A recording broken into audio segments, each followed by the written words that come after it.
Represent the Coastal Division of the ACC and have a chance to play for the ACC Championship and a BCS berth in the Orange Bowl. When we started the season, that was goal number one.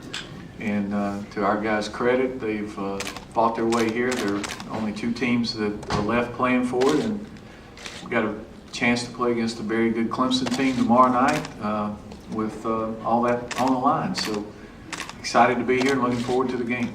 Coach Steve McGarvey, Rivals.com, Yahoo Sports. This will be the last championship game in Florida until it moves to Charlotte next year. I was just wondering, do you have any preference on where you would like to see this game being played in the foreseeable future? No, not really. I haven't even hadn't thought about it. I just like to be in it. That's the only preference I would have, is that we have a representation in the game. That would mean we've had a successful year.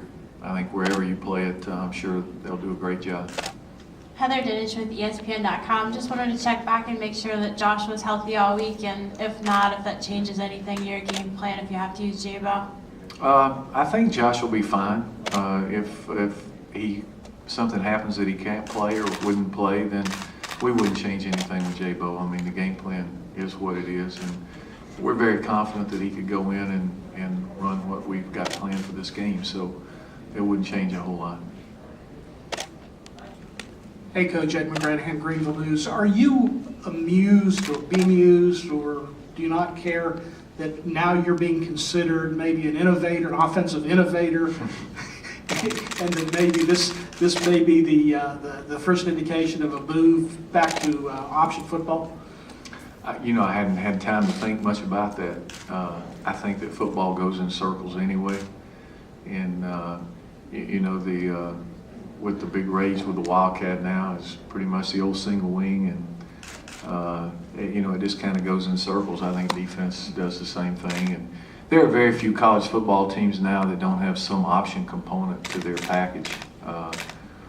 Certainly most don't run it as often as we do, but or from the same formations and all that. But I think it comes in circles.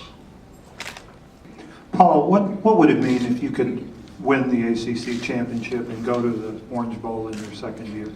Well, I think it would be the ultimate finish to what has been a really good season for our football team and program. We're in our second year building the program, and we've gotten ourselves in this championship game, and certainly if you're going to be here to play in it, you'd like to try to win it. That's why you're here. And I think that any time that you could beat a conference champ and play in a BCS bowl game, it would have to be good for your program. There's no question about that. So it would be big. Brian Landman, St. Petersburg Times, just kind of following up on that. Have you heard from any of the old players who have, whether it's from 90, when the last won the title outright, or 98? No, I don't think so, not directly. To be quite honest with you, this week we haven't had much time to do anything except practice and try to get ready. But haven't heard a great deal about it. I think that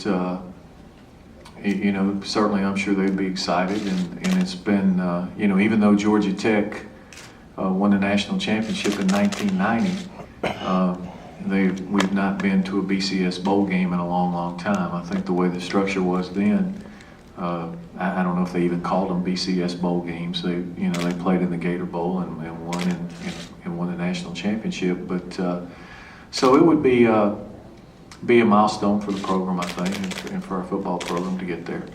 Coach, obviously both teams, UA and Clemson, are coming off losses to your rival schools. Obviously, I know that didn't affect y'all's focus heading into this week, but did you notice any difference in the excitement level around campus, around the city, toward this game in the wake of that loss, or did it have any effect at all, if you could tell? I don't know what effect it had. I didn't see any more excitement, because certainly that when you play your in-state rival, it's a big game, and it's a game that we were disappointed that we didn't win, but I think you have to give Georgia credit. As I said earlier, they beat us, and you move on. The good thing is you have another game to play, so you don't have to live with that for the rest of the year. You have a chance to get that taste out of your mouth and move on. So it didn't dampen our enthusiasm and our excitement about being here as a football team, I can tell you that.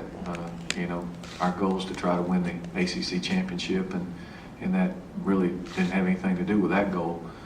While it is an important game and it's a big deal to our players and our fans and alumni, we understand that, but the two are not mutually inclusive. What are you able to take away from the first game when there's so much separation here between the first meeting and then playing tomorrow night? Oh, I don't know. I mean, I think that even though it's been a long time ago, the first game going in, we really didn't have any idea. We were kind of guessing how they would line up defensively.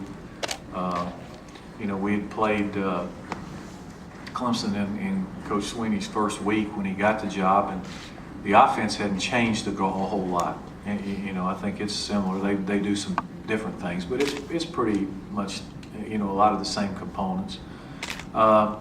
We probably have a little better idea defensively how they're going to play. They have a better idea how we're going to attack what they're going to do or line up in. So, you know, good teams have tendencies, and both teams have some, and it's going to come down to blocking and tackling and taking care of the ball, and the same thing that every football game comes down to. So I don't know if it's an advantage for one team or the other, really. I don't worry about it. It's been a long time since we played two teams in the same year. It's probably since I was coaching at Georgia Southern, and we did it in the playoffs sometimes, but you know, it is what it is. 10 games ago seems like a whole another season, so it's been a long time. A lot of water under the bridge since then. Paul Strelo with Columbia State. Paul is a little looking forward after this game, but there's a pretty strong sentiment that the loser of this game could fall a couple notches in the bowl pecking order. Clemson potentially more than you guys because of your conference record. Didn't know if you saw any big picture fault in kind of a system that's based as much on the business model as merit. You know, honestly, I don't know enough about that right now to even comment on it. I think that I'll let the people that deal with that, and we're just trying to get ready to play this football game and beat a good Clemson team and go to the Orange Bowl. We can control our own destiny.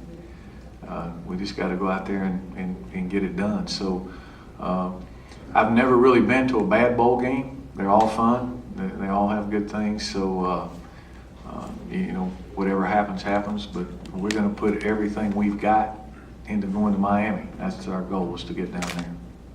Joey Johnston from the Tampa Tribune. Paul, I know you're only in your second year here, and Georgia's obviously your big rival, but what kind of sense do you get from the Georgia Tech-Clemson game in terms of the feeling of the players and the fans and the rivalry sense of this game? Well, I think there is a lot of mutual respect between the two schools. Certainly, Clemson is our rivalry, designated rival in the ACC. You know, when Coastal and Atlantic, each team has a rival that you play every year, as opposed to rolling. Clemson and Georgia Tech are designated as rivals. So very familiar with one another. The proximity of the two schools is fairly close. We recruit a lot of the same kids.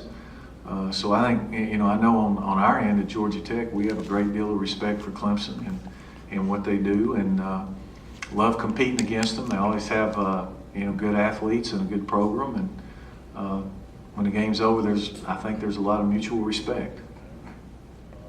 Coley Harvey, Macon Telegraph. Coach, how important is it for John Dwyer to have a breakout game this game? Of course, he kind of didn't really have the touches last game, and the last time you guys played Clemson.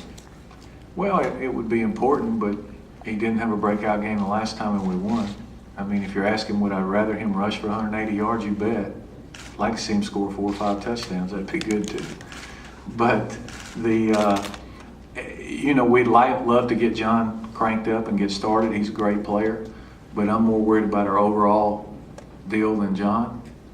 You know, John will take care of John, and he'll get some touches at some point in the game, and hopefully he can do something with it. A lot of it doesn't depend on John. It depends on the guys in front of him and the guys blocking and the quarterback and those kind of things. So clearly we're a better football team when he can rush for over 100 yards. I think you could say that about anybody. So hopefully he'll have a good game. I tell you how important it is. I couldn't even tell you how many touches he had the last time we played him. You know, when I look at the tape, I don't get into that. I get into what we're trying to accomplish as an offense, and it'll kind of get in the flow of things. I can assure you he'll get to carry it tomorrow if he's out there.